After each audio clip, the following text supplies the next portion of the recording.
오늘 하나님의 말씀 사무엘상 25장 2절로 44절 말씀입니다.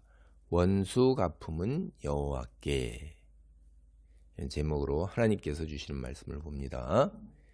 엔게디 동굴에서 사울을 죽일 수도 있었음에도 불구하고 여호와의 기름 부음을 입은 자, 다른 말로 하나님께서 왕으로 세운 자를 결코 해하지 않겠다. 그런 각오로 자신의 감정과 힘을 절제해서 스스로 무력을 사용해서 왕이 되려는 그런 유혹을 다윗은 참으로 잘 이겨냈습니다. 그런데 오늘 본문에 등장하는 다윗은 그랬던 예전의 모습과는 너무나도 대조적인 거예요. 자신을 인정하고 대우해주지 않는 나발에 대해서 너무나도 쉽게 감정을 폭발적으로 드러내서 이성을 잃어버렸습니다. 오늘 본문 단락 25장 2절로 44절 이야기를 살펴가면서 다윗이 어떻게 자신을 다시 회복하게 되는가 여기에 관해서 살펴보겠습니다. 이 25장 전체가 사실 7개 작은 단락으로 구성되어 있는데 이제 6개 정도로 합쳐서 살펴봅니다. 첫 번째 단락이 25장 2절로 8절인데 나발에게 이제 다윗이 요구하는 거예요. 그게 이제 주된 내용입니다. 그 중에서 사무엘상 25장 5절로 6절과 8절 하반절만 봅니다. 다윗이 이에 소년 10명을 보내며 그 소년들에게 이르되 너희는 갈멜로 올라가 나발에게 이르러 내 이름으로 그에게 문안하고 그 부하게 사는 자에게 이르기를 너는 평강하라. 내 집도 평강하라. 내 소유의 모든 것도 평강하라. 네, 중간 생략하고요. 내 소년들이 내게 은혜를 얻게 하라. 우리가 좋은 날에 왔은즉 내 손에 있는 대로 내 종들과 내 아들 다윗에게 주기를 원하노라 하더라 하라. 다윗이 사무엘이 이제 죽고 난 후에 장례를 치르고 난 후에 바란 광야로 갔단 말이에요. 이 바란 광야가 의미가 있는 곳이잖아요. 그러니까 다윗도 이제 새롭게 시작하는 겁니다. 그래서 갈멜 인근에 있는 이제 마온이라는 곳으로 다시 돌아왔어요. 새롭게 시작을 하니까. 그래서 사실 이 마온이라는 곳은 우리가 앞에 15장 12절을 보면 사울이 사무엘의 명령을 따라가지고 아말렉 사람들을 물리치고 이곳에다가 기념비를 세운 적이 있어요. 사울의 입장에서 보면 자기가 굉장히 거기 자랑스럽게 생각하는 곳이다. 그런 거죠. 거기가 사울이 지배하는 영토 중에서. 근데 그곳에 그 부자가 양털을 깎는 시기가 돌아왔으니까 이제 양털을 깎게 되는 겁니다. 알다시피 이제 가나안에서는 보통 봄하고 가을 이렇게 한 차례씩 양털을 깎았어요. 2번을 이제 양털을 거두는 거죠. 근데 여기에 본문을 보면은 아비가일은 지혜와 미모를 겸비한 여자였고 문자적으로 이제 나발은 바보, 어리석은 자 이런 뜻이에요. 이 나발은 실제 이름을 이렇게 지을 리는 없잖아요. 그래서 그렇게 별명으로 불렸던 것 같습니다. 세상에 부모가 자기 자식을 갖다가 바보라고 이름을 져주겠어요. 근데 세상 사람들이 그렇게 부른 별명일 가능성이 높다 하는 거죠. 이 나발은 돈만 생각하는 거예요. 돈을 우선적으로 중요하게 생각하는 속물이에요. 그러니까 어리석은 자죠. 돈밖에 모르는 자니까 세상 사람들이 다 어리석은 자다, 바보다 그렇게 불렀던 거죠. 나발은 대단한 부자예요. 그래서 그의 삶은 뭐냐? 재물에 의해서 정의될 수 있어요. 그의 삶은. 그가 살아가는 거는 다 재물이에요. 재물이 그 삶 자체예요. 그저 재물을 추구하고 재물 놀리고 재물 지키고 재물 가지고 자기 즐기다가 그냥 죽어가는 그 사람. 이게 그게 나발이라 이 말이에요. 안타깝게도 이 나발은 이스라엘 역사에서 믿음과 용맹의 상징 갈렙이잖아요. 대단한 거죠. 이스라엘에서 세상에 갈렙 같은 그런 인물 얼마나 대단한 인물입니까? 그 후손인데 선조 갈렙하고는 아주 거리가 멀어요. 질적으로 전혀 달라요. 선조들의 명성에 걸맞지 못하는 한마디로 가문의 수치예요. 이게. 그래서 우리가 3절을 보면 갈렙은 완고하고 행실이 악한 자입니다. 본문을 보면은 나발의 완고하고 행실이 악함은 그 아내 아비가일의 총명하고 아름다움하고 양쪽에 놓고 강력한 대조를 이루고 있어요. 아니 세상에 어떻게 이런 두 사람이 부부가 되었는지 이해가 되기가 어렵죠.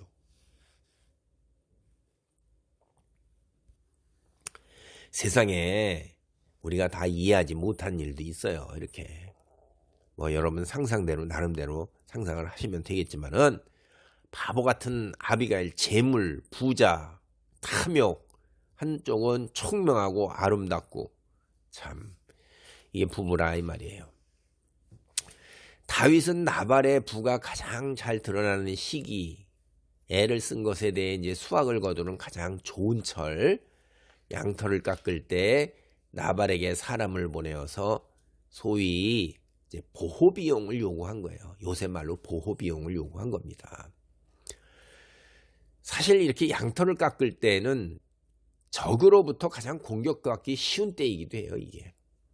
그래서 6절을 보면 이제 본문의 6절을 보면 평강을 3번이나 다윗이 외쳐요.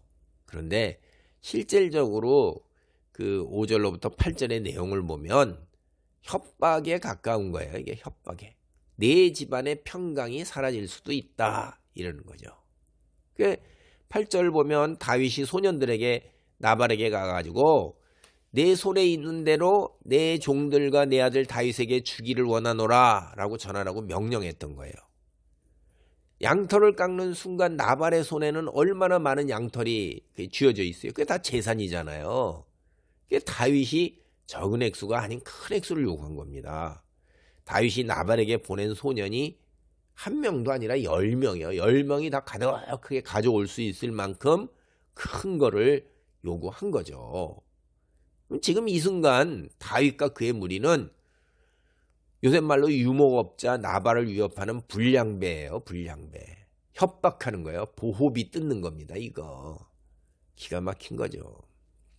물론 다윗과 그의 무리들이 나발의 목동을 위협해서 지켜준 건 사실이에요. 그렇다 하더라도 그런 사실을 빌미로 해서 강압적으로 금품을 요구하는 거 이거 불량배나 양아치가 하는 일이지 정상적인 일반적 사람들이 할 일이 아니라 이 말이에요. 두 번째 단락입니다. 사무엘상 25장 9절로 13절인데 당연히 나발이 다윗의 요구를 거부하죠. 그래서 그 중에서 10절 11절을 보겠습니다. 나발이 다윗의 사환들에게 대답하여 이르되 다윗은 누구며 이새의 아들은 누구냐? 요즘에 각기 주인에게서 억지로 떠나는 종이 많도다. 내가 어찌 내 떡, 물, 내 양털 깎는 지를 위하여 잡은 고기를 가져다가 어디서 왔는지 알지 못하는 자들에게 주겠느냐 한지라. 아니 네가 뭔데? 이거 다 내 거지.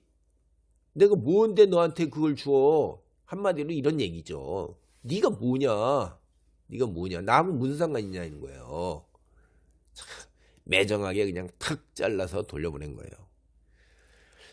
당연히 나발이 다윗에게 대가를 지불해야 할 법적 의무는 없어요. 근데 그때 이제 나발도 이게 그렇게 썩 잘한 게 아니에요. 왜냐하면 그때 당시 고대 근동의 정서라는 거는 사실 도둑떼들이 뭐 사방에 날뛰잖아요. 다 아는 것처럼 그냥 힘으로 사는 세상인데 거기에서 400여 명, 600여 명 무리들이 거기서 둘러싸고 지켜줬다 이 말이에요. 그러니까 다른 사람들이 접근을 못한단 말이에요. 짐승도 접근 못하고. 그래서 고대 근동 정서에 이런 상황이면 나발이 다윗에게 살해하는 거 그거 당연한 거예요. 그런데도 나발은 그런 관습과 풍습을 따르지 않은 거고 그 다음에 이제 다윗도 어느 정도껏 했어야 되는데 이제 좀 그런 면도 있죠. 실제로 이제 어쨌든 나발은 목동들의 그 나발에 있는 목동들의 말을 들어봐도 다윗의 무리들이 자신들하고 양떼를 지켜줬다는 게 드러나는 겁니다. 이제 본문을 보면 근데 나발은 다윗과 사울의 관계를 잘 알고 있는 거예요. 그래갖고 다윗을 이새의 아들이라고 비웃는 거예요. 이거 사울이 다윗의 인격과 존재를 인정하지 않을 때 이새의 아들이라고 비웃었잖아요. 계속해서. 이 나발도 똑같은 거예요, 이게. 그러니까 나발은 누구예요? 사울이에요, 사울. 사울을 따르는 겁니다. 그리고 다윗의 협박까지 지가 해봤자 뭐 얼마나 뭘 할래? 나도 내 힘으로 다윗 물리칠 수 있어. 어떻게 생각했는지 잘 모르겠지만 어쨌든 간에 나발은 다윗의 요구를 아주 매몰차게 그냥 그렇게 매몰차게 거절했으면 되는데 그걸 빈정거리고 모욕을 주고 이랬으니까 상당히 모욕을 한 거죠. 다윗도 이새 아들이라고 그럴 뿐만 아니라 그 다음에 내가 어디서 왔는지 알지도 못하는 내게 내 떡, 내 물, 내 고기, 너가 뭔데 내가 널 주냐? 이렇게 또 그 보낸 소년들까지도 아주 무리를 모욕하고 조롱했으니까 마음속에 비수가 꽂힌 거죠. 이게 사람이 자존심 상하는 게 얼마나 힘든 건데요. 감정적으로 빈정거린 게. 그래서 이제 17절을 보면 나발의 종들은 일찍부터 그가 뭐냐면 나발이라는 게 이름이 아닐 가능성이 높다고 제가 말씀드렸잖아요. 세상에 바보 어리석은 사람 이렇게 누가 이름을 짓겠어요. 말이 통하지 않는 사람, 불량한 사람 이렇게 종들이 아예 몰아붙이고 있단 말이야. 이게 뭐냐면 돈밖에 모르는 매우 이기적인 인간이다. 우리 주변에 많잖아요. 그런 인간들. 영화나 드라마 소설에서 하는 거. 그거예요. 이게 상전이 돼가지고선 돈밖에 모르는 사람 밑에 있는 사람들은 다 뭐예요? 그냥 부리는 하나 종인데도 사람 대접을 안 하고 도구나 수단으로만 사는. 그러니까 나발의 종들이 다 이미 벌써 나발이라는 이름으로 불리면서 불량하다, 말이 통하지 않는다 이런 거예요. 이 아비가일도 그렇게 얘기를 해요. 자기 부인인 남편에 대해서. 나발의 처사에서 이제 감정이 팍 폭발해버린 거예요. 다윗이 부하들에게 칼을 차라고 그러는데 여태껏 한 번도 칼에 의존을 하고 자기가 하던 일을 갖다가 그렇게 하려고 들지 않은 그가 3차례씩이나 칼을 갖다가 언급하고 있어요. 이전하고 완전히 확 달라진 겁니다. 돌아버린 거예요. 속된 말로 이게 다윗이 왜 이렇게 변했을까요? 여러분 여기서 우리는 우리 자신의 모습을 봐야 돼요.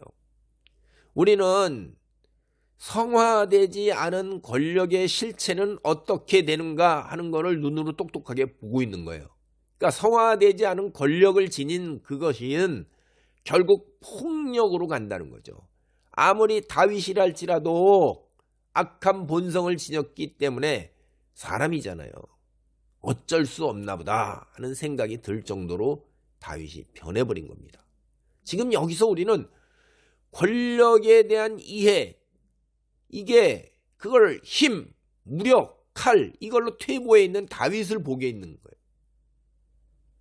이스라엘 백성을 보호하기 위해서 지금까지 무던히도 노력해왔던 다윗이 이제 유다 사람 집안에 끝장내겠다고 아예 높 제사장 사울이 다 죽인 것처럼 싹 다 그냥 전멸해버리겠다고 흥분하고 있는 거예요. 날뛰고 있는 거예요. 이게 무엇이 다윗을 이렇게 만들었을까요?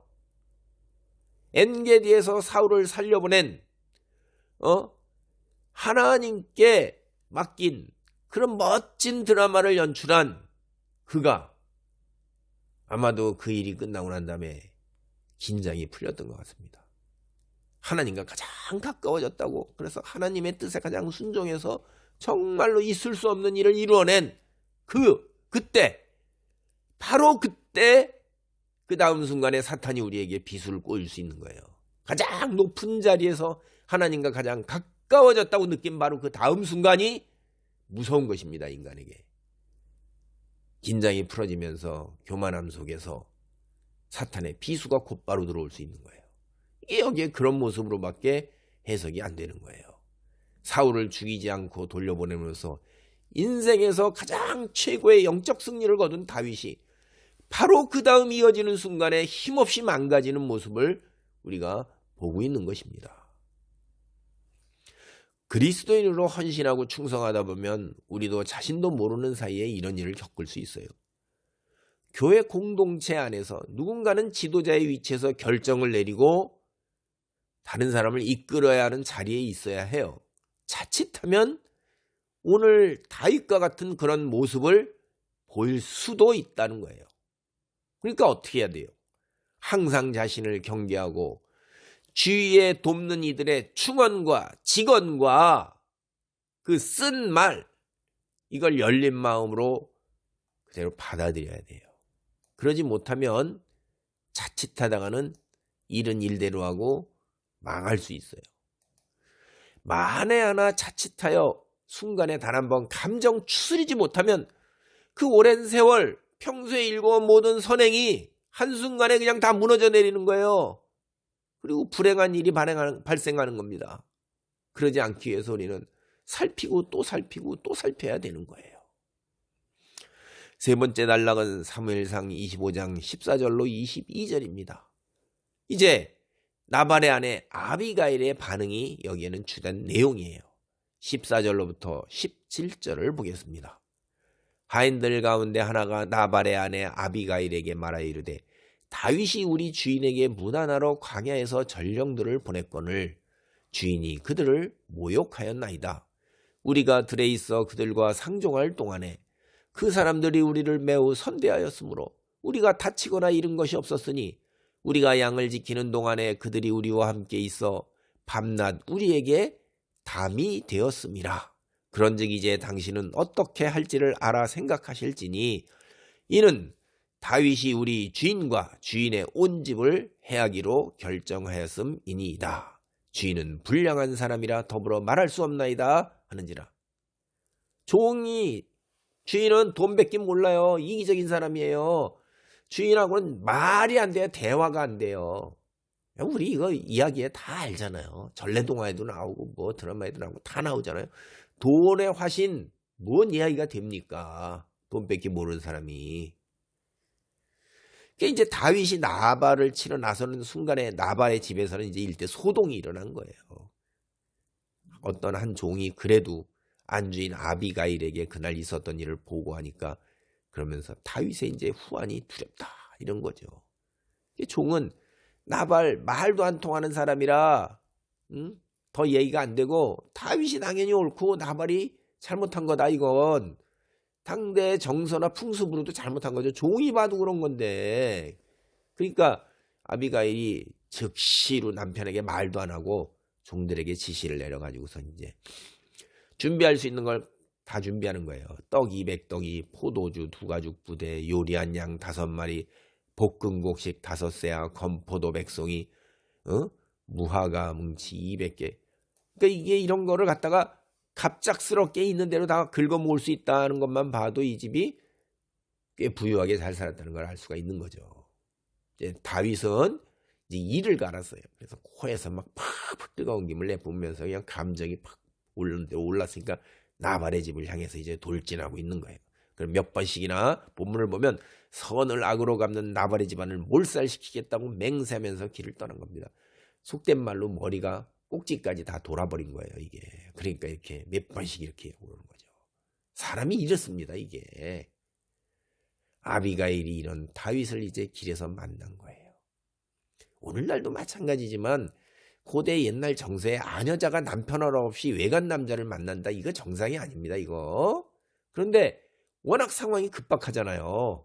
칼 차고서 그 무리들이 벅벅대고 오겠다는 거 그거 다 알고 있는데 이거 자칫하면 다 몰살당하는 거잖아요. 그냥 뒤에 얘기해 보면 하나도 안 남겨놓고 싹 다 죽이려고 맘먹었잖아요. 그냥 그녀도 어쩔 도리가 없이 그냥 뛰쳐나온 거죠. 상황을 막아야 되니까. 이제 네 번째 단락이 사무엘상 25장 23절로 31절입니다.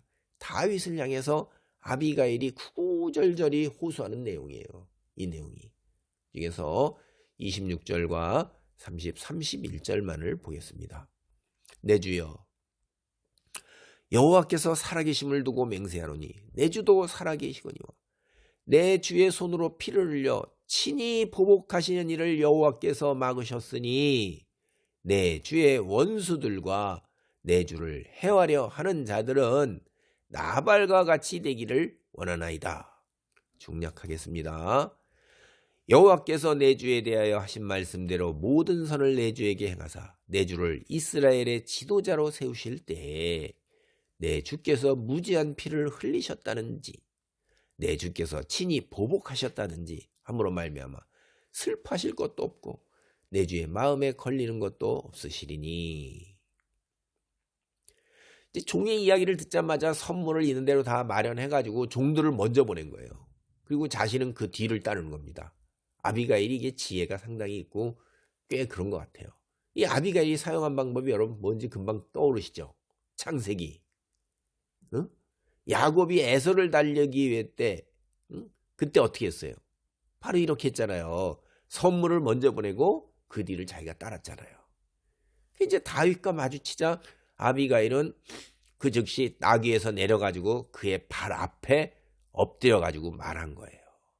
자존심을 다 내려놓고 다윗을 한껏 세운 거죠. 다윗을 내 주여. 그리고 자기는 여종이라고 이렇게 낮춰가면서 마음을 누그러뜨리기 위해서 이렇게 얘기를 하는 거예요. 사실 직접 찾아가지고 이야기하는 것보다 더 좋은 방법은 없죠. 뭐 누구 종을 보내서 어쩌니 그거 뭐 그렇게 대리인보다 직접 찾아가야 되는 거잖아요. 직접 찾아가서 직접 이야기를 하는 것이 제일 좋은 방법이기 때문에 그렇게 한 거죠. 사실 여기에 나오는 이제 다비가일 이달락의 다비가일의 그 구구절절한 호소는 아비가일의 그 구구절절한 호소는 구약 성경에 기록된 여인의 말 중에서 가장 긴 말이에요. 100몇십 단어예요. 이게 히브리어로. 그 핵심이 뭐냐면 앞으로 큰 일을 할 사람 다윗, 당신이 후회할 흔적을 남겨서 되겠느냐? 이게요 논리는 아주 간단한 거예요. 근데 문장은 참 복잡합니다. 당신은 이스라엘의 왕이 될 사람인데 뒤에 왕이 되고 난 후에 내가 그때 참 잘못했어 라고 마음에 후회를 하면 그럼 안 되지 않느냐 이거예요. 일단 다윗의 진노를 낮추기 위해서 한껏 채시켜 세우고 다윗을 자기는 한 바닥으로 내려앉고 이래서 그걸 먼저 하고 난 다음에 이제 자신의 집안이 몰락으로 치닫고 있다는 이야기로 대화의 흐름 방향을 살짝 바꿔갔어요. 아비가일의 말은 나빌의 빈정됨하고 너무나 대조를 이루는 거예요. 다윗을 향해서 그 나발이 얼마나 빈정됐어요. 근데 그 옆에 아비가일은 다윗을 한껏 치세우고 이스라엘의 지도자 왕 하나님께서 반드시 그렇게 하실 것이다 라고 세우잖아요. 너무나 양쪽이 대조가 되는 거예요. 한쪽은 바보 같은 사람 말이고 한쪽은 지혜 있는 자의 말이에요. 그러니까 지혜 있는 사람은 누구나 다 다윗의 비범함을 알고 있구나. 이스라엘 안에서 다윗이 어떠한 인물이라는 거 지금 현실은 이렇지만은 라는 걸 다 알고 있다는 걸 우리가 여기서 생각해 볼 수가 있습니다. 아비가일은 대단히 지혜로운 사람이에요. 모든 게 다 자기 불찰이라고 그래요. 자기가 전혀 그런 잘못을 하지도 않았는데도 다 자기 잘못이다 이렇게 얘기를 하는 거예요. 아니 전혀 생각지도 않은 여인이 갑자기 나타났고 다 자기가 잘못해서 이런 일이 벌어졌다고 그러는데 다윗이 앞으로 나아가기가 참 곤란하죠. 여인이 길을 막고서 그러는데 사실 이제 본문 내용을 보면 아비가일은 이미 다윗의 신앙에 대해서 상당히 많은 걸 알고 있는 걸 우리가 알 수 있어요. 그래서 주된 내용 뭐예요? 여호와께서 다윗으로 하여금 친히 보복하는 것을 막기 위해서 자기가 왔다는 거예요. 여호와께서 순간적으로 흐려진 다윗의 판단을 적절하게 지적하고 있는 겁니다. 지혜가 있고 믿음이 있잖아요. 다윗이 머리가 있어요. 이 말 뜻 금방 알아챘어요. 그래서 하고 감정을 누그러뜨리면서 이제 이성을 되찾기 시작한 것입니다. 아비가일은 다윗이 하나님의 섭리에 의해서 이스라엘의 지도자가 될 것을 예고했어요. 나발의 가장 큰 가언은 현실적으로 다윗을 가장 화나게 했던 것, 그게 뭐냐면 다윗의 인격과 존재를 전적으로 무시한 겁니다. 아비가일은 여호와께서 반드시 다윗을 통해서 든든한 집을 세우실 것이고 그가 의롭기에 여호와께서는 반드시 이 일을 꼭 이루실 것이다. 남편의 가호로 망가진 다윗의 자존심을 다시 세워주고 다윗의 심기를 가라앉힌 겁니다. 그래서 이런 위기를 모면한 거예요. 그리고 더불어서 그녀는 다윗의 모든 원수는 망할 것이고 여호와께서 분명히 다윗을 이스라엘의 왕 지도자로 세울 것을 확신한다고 이야기를 했어요. 이게 다 하나님께서 하신 일이에요. 하나님께서. 아비가일은 이제 직접 본론으로 들어가서 이야기를 전개해요. 왕이 된 후에 내가 무지한 피를 흘렸구나. 여호와를 의지 않고 내가 나 스스로 내 힘으로 보복을 했구나. 이런 오명을 안겨서는 안 된다. 이게 이제 아비가일이 강력하게 주장하는 논리예요. 당신 이스라엘의 큰 인물 왕이 될 사람이니 이 순간 대범하게 넘겨라. 이렇게 하는 거예요. 사실 우리가 성경을 잘 보면요. 다윗이 굉장히 대범한 사람입니다. 많은 경우에 대범하게 일처리를 해서 탁탁 하는데 그런데 또 이 작은 것에 팔끈해가지고 이런 일도 적지 않아요. 인간은 이런가 봐요. 여호와께서 이게 다 하신 일입니다. 지금까지 아비가일을 동원해서 이런 일을 하시는 걸 사울 때문에 초조해이고 잘못하면 조직폭력배로 전락할 이런 위험에 놓이는 다윗 왕이 된 이 지도자가 된 이후에도 스스로 언제나 가책에 남아있어야 할 일 혹은 사울처럼 자기 힘으로 이제 방향을 틀어서 무력을 사용해서 뭔 일을 해결하고자 하는 방향을 틀어버리게 되면 하나님이 버리실 수도 있는 거예요. 그런데 하나님이 다윗에게 그의 사명과 하나님의 계획을 아비가일이라는 한 여인을 통해서 다시 한번 확인해 주심으로써 일생일대의 큰 위기를 면하고 그걸 극복하고 넘어가면서 방향을 틀을 수 있도록 다윗을 이끌어 주신 것입니다. 다시 제갈 길을 찾아갈 수 있도록 나침판을 바로 설정할 수 있도록 하나님이 직접 다윗의 삶에 개입하신 거예요. 이 일은 24장에서 다윗이 자신의 입술로 고백한 바와 같이 원수가 품은 여호와께 달려있다. 이걸 확인해주는 사건이었습니다. 다섯 번째 단락은 이제 사무엘상 25장 32절로 35절입니다. 아비가일의 이러한 호소를 들은 다윗이 반응하는 거예요. 32절 33절을 보겠습니다. 다윗이 아비가일에게 이르되 오늘 너를 보내어 나를 영접하게 하신 이스라엘의 하나님 여호와를 찬송할지로다. 또 내 지혜를 칭찬할지며 또 내게 복이 있을지로다. 오늘 내가 피를 흘릴 것과 친히 복수하는 것을 내가 막았느니라. 순간적으로 감정이 폭발해서 감정에 휩싸여서 이성을 잃었던 다윗, 아비가일의 지혜로운 논리 앞에 고개를 숙였어요. 이것도 지도자의 모습이에요. 한 여인이 나타나서 이러고 저러고 주저리 이야기한다고 그래갖고선 자기 잘못 금방 인정하고 탁 하는 거, 이거 현실에서 제가 살아보니까 굉장히 어렵더라고요. 다른 사람이 지적할 때 그렇구나, 제가 잘못했습니다 이렇게 곧바로 인정하고 방향을 트는 것, 이것도 능력인 것이에요. 나발에게 직접 피를 흘려 복수하는 것을 막아주신 하나님께 먼저 감사기도를 드렸어요. 그리고 다윗은 폭력은 더 큰 폭력을 낳을 뿐이라는 사실을 새롭게 깨달았습니다. 지금 이 자리에서 하나님은 사울의 손에서 다윗을 구원하실 때와는 또 다른 차원의 구원을 다윗에게 베푸신 것이에요. 만약에 다윗이 자기 손으로 복수했다면 그는 더 이상 하나님을 의지하지 아니하고 자기 스스로 자기 운명을 결정짓는 일을 하는 거예요. 사울이 그러는 거잖아요. 사울과 다를 바가 없게 되는 거예요. 이게 뭐냐? 말로는 하나님을 믿고 의지하고 순종하고 따른다 하지만 실제로는 자기중심주의에 빠져서 자기가 하나님 자리를 차지해서 자기가 하나님 위치에 서서 자기 결정과 자기 능력과 힘으로 자기를 위해 사는 그런 삶을 살아가는 모습으로 되는 거야. 이게 사실 이런 모습은 하나님을 믿지 않는 세상 사람의 전형적인 모습과 태도예요. 권력자들, 세상 왕들이 다 그렇잖아요. 그리고 또 한편으로는 하나님을 믿는다 하더라도 세상과 하나님 사이에 양다리를 걸치면서 하나님을 자기 소원을 이루어지는 신으로 이용하는 사람들 삶의 모습, 그런 게 이런 거예요. 하나님께서는 아비가일을 통해서 다윗을 회복시키셨습니다. 다윗의 마음속에 희미해져가는 소명의식을 다시 되살려내신 거예요. 친히 나발에게 복수하여 자기도 모르는 사이에 자신의 미래를 공경에 빠뜨리게 될 뻔했던 위기, 그런 어리석음에서 탈출해서 다시 한번 하나님의 주권에 원수 가품을 맡기는 순간이었습니다. 사울은 자신을 자극한 노베 제사장과 그의 가족을 모두 죽였어요. 그러나 다윗은 자신을 자극한 나발과 그의 집안을 죽이지 않았습니다. 자신의 잘못을 깨달은 다윗, 아비가일을 축복했어요.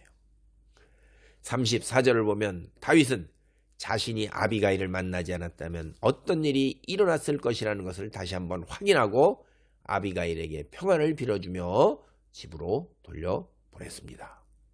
여섯 번째 단락, 이제 사무엘상 25장 36절로 44절까지 두 단락을 제가 합쳤습니다. 하나는 나발의 종말이고 앞에는 전자는, 뒤는 다윗의 청원입니다. 그래서 36절로 38절까지는 나발의 종말을 다룬 내용이에요. 이제 아비가일이 집에 돌아오니 이스라엘의 미래 왕을 모욕한 자가 성경 보면 참 대조가 되고 있어요. 자기 스스로 왕 노릇을 하고 있어요. 자기 스스로. 나발은 자신의 부를 과시하고자 왕의 잔치와 같은 큰 잔치를 벌여놓고 향락에 빠져 있어요. 왕이나 벌일 수 있을 만한 잔치를 벌일 수 있을 만큼 부를 가지고 있단 말이에요. 그걸 과시하고 있는 거예요. 아비가일, 나발이 술에서 깬 다음 날 자초지종을 그에게 이제 이야기했어요. 낙담해서 몸이 돌처럼 굳어졌어요. 그 하나님이 치심에 열흘 뒤에 죽었습니다. 원수 가품은 여호와께 있다는 사실을 확인할 수 있습니다. 그 다음에 이제 뒷단락 39절로 44절,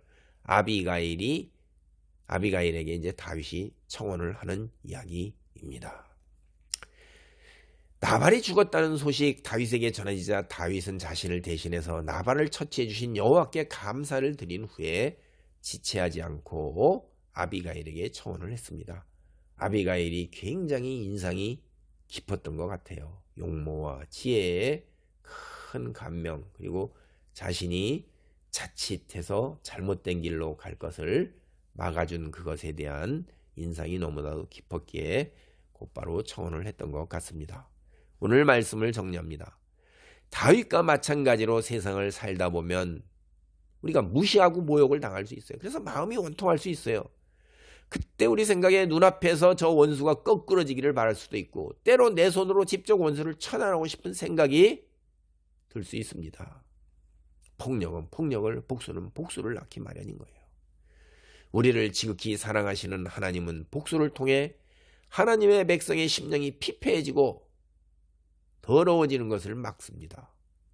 원수 가품을 하나님께 맡기기 위해 기도에 힘쓰는 것, 그게 이제 세상 사람과 구별된 그리스도인의 거룩한 삶의 모습으로 우리에게 주어진 소명이에요. 하나님의 깊은 뜻을 헤아리고 순종함으로 온 세상에 하나님의 영광을 드러내시기 바랍니다. 할렐루야. 하나님 감사합니다.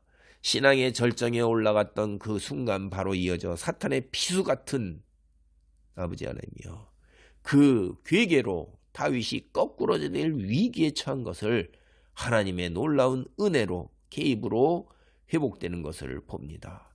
우리도 이 땅에 살면서 우리가 자칫 믿음이 있다 자만할 때에 쓰러지기 쉬운 것을 깨닫고 늘 겸손한 가운데 경계하는 삶을 살도록 도우소서. 그리고 또한 세상의 모든 세상 사람들과 구별된 삶의 모습, 원수 가품을 여호와께 맡기고 기도에 전념하는 삶의 모습으로 하나님의 영광을 드러내도록 붙들어 주옵소서. 예수님의 이름으로 기도하옵나이다. 아멘.